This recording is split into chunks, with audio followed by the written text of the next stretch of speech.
Ya, jalan. Anda nampak jalan yang lurus?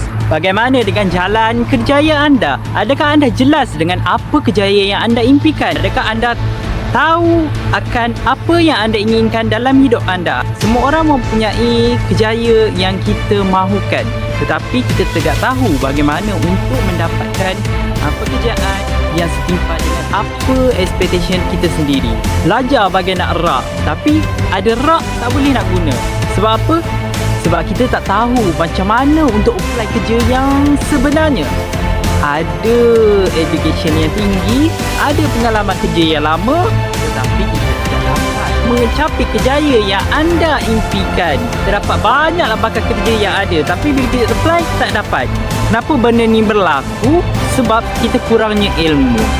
Boleh nak cuba nasib kat sana, kat sini, tapi buang masa lah. Macam mana nak tambah ilmu? Ayolah kita sertai Sulam. Sulam, Service Learning Malaysia, University for Society.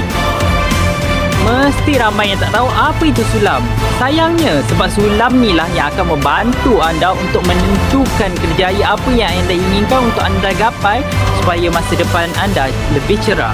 Tingkatkan keyakinan anda dengan sertai kami. Kami merupakan pelajar jurusan Ijazah Sarjana Muda Perniagaan, sumber manusia yang akan membantu anda, akan berkongsi sedikit sebanyak ilmu yang kami dapat untuk anda tingkatkan keyakinan mencari kejayaan idaman anda. Saya akan terangkan dengan lebih mendalam lagi apa itu projek Sulam sekiranya anda berminat untuk menyertai kami. Jadi sila scan QR ini sekarang.